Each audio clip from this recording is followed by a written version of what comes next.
Hi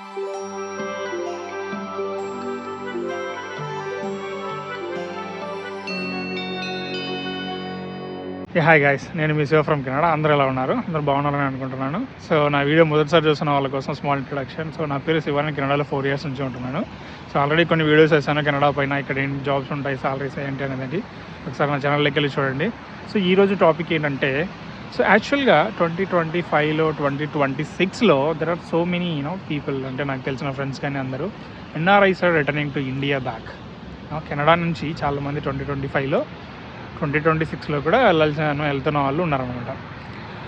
so Canada is no more a dream country for అంటే అవుననే చెప్పాల్సి ఉంటుంది. చాలామంది ఇంకా ఇప్పటికి కూడా కెనడా డ్రీమ్ కంట్రీ అని చెప్పి ఆలోచిస్తున్నారు. ఇక్కడికి వచ్చి సెటిల్ అయ్యి కాస్ట్ ఆఫ్ లైఫ్ అనేది బాగుంటుందని చెప్పి చాలామంది ఆలోచిస్తున్నారు అనమాట.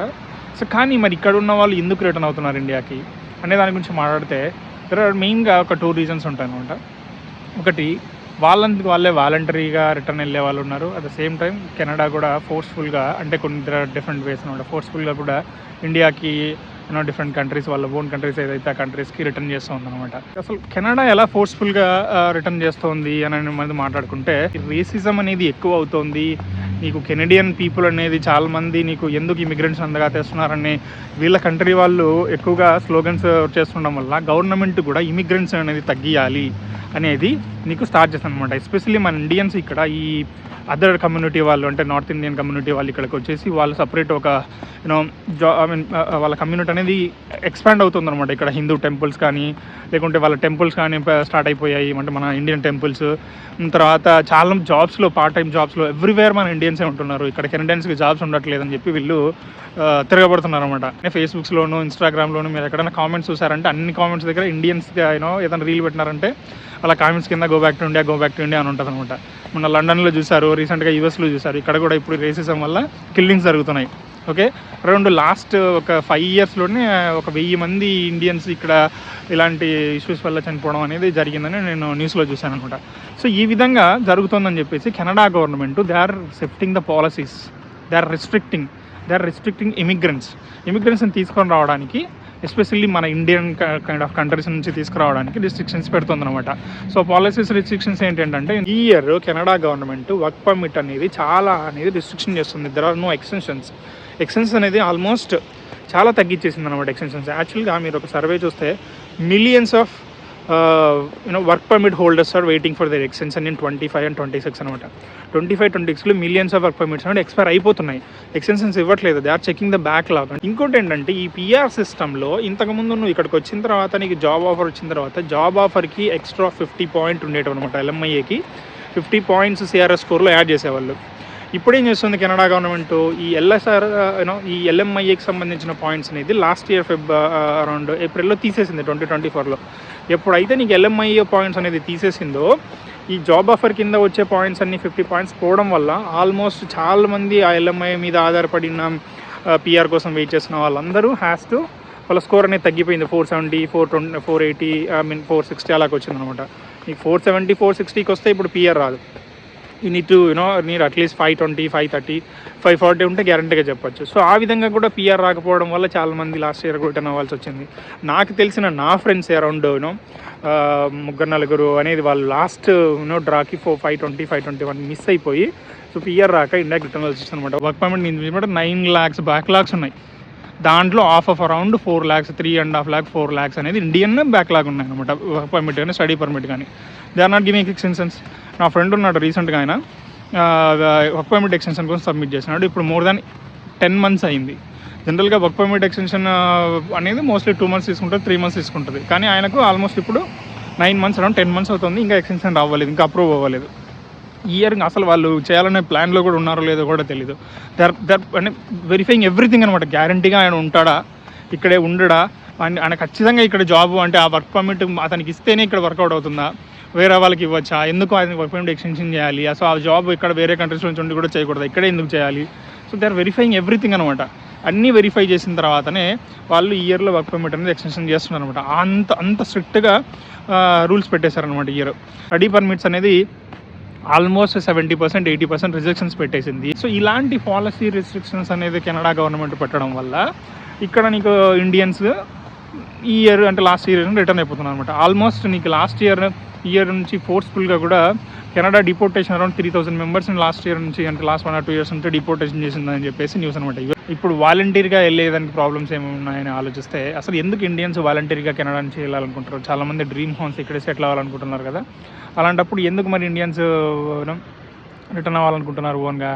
ఫస్ట్ ఆఫ్ ఆల్ లాస్ట్ ఒక 5 years నుంచి ఈ కంట్రీలో ఇప్పుడు యూకేలోను యూఎస్లోను చాలా కంట్రీస్లో చూస్తున్నారు కదా. సో అదేవిధంగా కెనడాలో కూడా రేసిజం అనేది కాస్త ఎక్కువగా పెరిగింది. అంటే యాంటీ ఇండియన్స్ అనే ఒక స్లోగన్ అనేది అక్కడెక్కడ చాలా వినిపిస్తుంది అనమాట.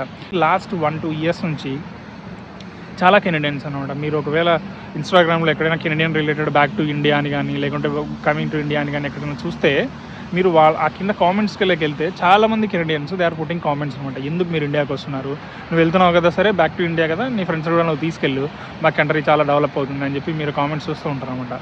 సో ఈ విధంగా చాలా రేసిజం అనేది పెరిగిపోయింది.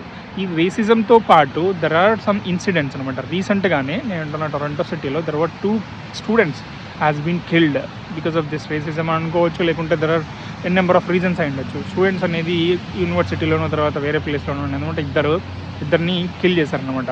సో ఆ గన్ కల్చర్ కూడా అంటే పెరుగుతుందని నేను చెప్పను కానీ but still there are incidents, especially racism పెరుగుతుంది. అదేవిధంగా ఇంకా స్టూడెంట్స్ వీసా రిజెక్షన్స్ అనేది ఒక 2025లోనే అరౌండ్ 34-40% నుంచి ఇప్పుడు 74 to 80% స్టూడెంట్ వీసా రిజెక్షన్స్ అనేది వచ్చాయన్నమాట. 2025లో కెనడా గవర్నమెంట్ మారిన తర్వాత they are mainly restricting immigrants mostly అనమాట. సో ఇంతకుముందు ఇమిగ్రెంట్స్ని ఎక్కువగా తీసుకొని వద్దామని అనుకున్న వాళ్ళు ఇప్పుడు వేరే కంట్రీస్ నుంచి ఇమిగ్రెంట్స్ని తీసుకొచ్చే అనే ప్రాసెస్ అనేది తగ్గించి ఫ్రెంచ్ స్పీకింగ్ వాళ్ళు ఎవరెవరు ఉన్నారో ఏ కంట్రీస్లో వస్తున్నారో వాళ్ళకి ప్రయారిటీ ఇస్తున్నారు అనమాట. ఈ సిఆర్ఎస్ అంటే పిఆర్ ఇచ్చే డ్రాలో పాత్వేలో కూడా వాళ్ళకి ఎక్కువ ప్రయారిటీ ఇస్తున్నారు అనమాట. అందుకోసం ఈ కెనడా నుంచి వాలంటీర్గా ఇప్పుడు వస్తారు, పిఆర్ కోసం ట్రై చేస్తారు, రావట్లేదు, ఆప్షన్ లేకపోతే వెళ్ళిపోవాలి. స్టూడెంట్స్ వస్తున్నారు, వాళ్ళు ఒక 2 years పీజీ చేస్తున్నారు, తర్వాత వాళ్ళకి 3 years వర్క్ పర్మిట్ వస్తుంది, జాబ్స్ రావు, తర్వాత ఇలాంటి రేసిజం అవి చూస్తున్నారు, వాళ్ళు కూడా రిటర్న్ వెళ్ళాల్సి వస్తుంది. అదేవిధంగా ఈ విధంగా స్టూడెంట్స్ అనేది వచ్చిన తర్వాత వాళ్ళు పీజీ చేస్తున్నారు అనమాట. పీజీ చేసి వాళ్ళ పీజీ అయిపోయిన వెంటనే ఇంతకుముందు చెప్పినట్టు కానీ పోస్ట్ గ్రాడ్యుయేషన్ అయిపోయిన తర్వాత వాళ్ళకి వర్క్ పర్మిట్ ఇస్తారు కదా. వర్క్ పర్మిట్ ఇచ్చిన తర్వాత వాళ్ళు జాబ్ కోసం ట్రై చేస్తున్నారు. బట్ చాలామందికి జాబ్ వాళ్ళు అనుకున్న డ్రీమ్ జాబ్, వాళ్ళు చేసిన కోర్స్ డ్రీమ్ జాబ్ దొరకట్లేదు అనమాట. సో డ్రీమ్ జాబ్ దొరకకుంటే వాళ్ళు అక్కడక్కడ పార్ట్ టైం జాబ్ చేస్తున్నారు. పార్ట్ టైం జాబ్ చేసిన తర్వాత 2-3 years నీకు ఎగ్జాక్ట్గా డ్రీమ్ జాబ్ దొరకకుంటే ఇక్కడ పిఆర్ కూడా రాదు. So there is no settlement. చాలామంది Indians has to return back. So అది one more reason. Cost of living అనేది చాలా చాలా పెరిగిపోయింది. నేను 2019లో నేను ఇక్కడికి వచ్చినప్పుడు ఒక 1 BHK అపార్ట్మెంట్ తీసుకొని అందులో స్టే చేయాలి అంటే $1,800 అనేది రెంట్ ఉండేది. ఇప్పుడు ఇంచుమించు $26 అంటే $2,600 $2,500 అనేది మనం ఇప్పుడు రెంట్ కూడా పే చేయాల్సి ఉంటుంది అనమాట. ఈ రోబోటిక్ లైఫ్లో చాలామంది డిప్రెషన్లోకి వెళ్తున్నారు అనమాట. ఇక్కడికి వచ్చేసి మన ఇండియాలో బాగా అందరం ఫ్యామిలీని గ్యాదరింగ్స్ సోషల్ అంతా మనం అలవాటైపోయి ఇక్కడికి వచ్చిన తర్వాత only robotic life. Of course you are living quality of life, but robotic life your alone, your in the home, లేకుంటే గ్యాదరింగ్స్ మోస్ట్లీ తక్కువగా ఉంటాయి ఏదన్నా అక్కడక్కడ ఎప్పుడైనా ఉంటే తప్ప. ఇంకా అలాంటి రోబోటిక్ లైఫ్తో లీడ్ చేసి నీకు డిప్రెషన్లోకి వెళ్ళి చాలామంది ఎందుకురా మేము ఇక్కడ ఉంటున్నాము, అసలు బతికేదే కొద్ది రోజులు, ఈ కొద్ది రోజుల్లో కూడా ఇంత లోన్లీగా ఎందుకు బతకాలి, ఎందుకు ఫ్రెండ్స్తో స్పెండ్ చేయకూడదు, ఫ్యామిలీతో స్పెండ్ చేయకూడదు, మనం ఎందుకు ఇలా ఉండాలని చెప్పేసి వాలంటీర్గా రిటర్న్ వెళ్ళిపోతున్నారు అనమాట. హాస్పిటల్స్ ఇష్యూస్ కూడా చాలా పెరిగిపోయినాయి. మీరు ఆల్రెడీ న్యూస్ చూస్తే ఒక 1 yearలోనే అరౌండ్ 25,000 పీపుల్ అనేది హాస్పిటల్లో ఎమర్జెన్సీ రూమ్లో ట్రీట్మెంట్ కోసం వెయిట్ చేసి చనిపోయారనమాట. So that is a number. And ఇంకా నెక్స్ట్ ఇయర్ కూడా ఇంకా ఇంక్రీజ్ అవుతుందేమో అనుకుంటున్నారు. సో అదేవిధంగా రీసెంట్గా ఒక ఇండియన్, ఒక 44 years ఒక ఇండియన్ ఎమర్జెన్సీకి వెళ్ళేసి ఒక 8 hours అనేది అక్కడ వెయిట్ చేసి చెస్ట్ పెయిన్తో ట్రీట్మెంట్ అందాక ఆయన చనిపోయాడు అనమాట. దెర్ వాజ్ ఇష్యూ, ఇన్సూరెన్స్ కూడా చాలా అవుతుందన్నమాట. మీరు చూస్తే అదే ఇన్సిడెంట్ పైన ఒక పెద్ద వాళ్ళ ఫ్యామిలీ వాళ్ళు గొడవ చేశారు. సో ఈ విధంగా హాస్పిటల్ ప్రాబ్లమ్స్ వల్ల కూడా చాలామంది ఇండియన్స్ రిటర్న్ వెళ్తూ ఉన్నారు. నెక్స్ట్ జాబ్స్ ఏంటంటే ఇప్పుడు ఎవ్రీ ఇన్ఫ్లేషన్ వల్ల ఎవ్రీ ఇయర్ జాబ్ మార్కెట్ అనేది కెనడాలో చాలా చాలా డౌన్ అవుతుంది. ఒకసారి మీరు కూడా ఆలోచించుకోండి.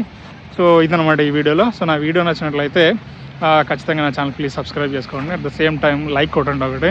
So see in the next video. Okay, thank you very much.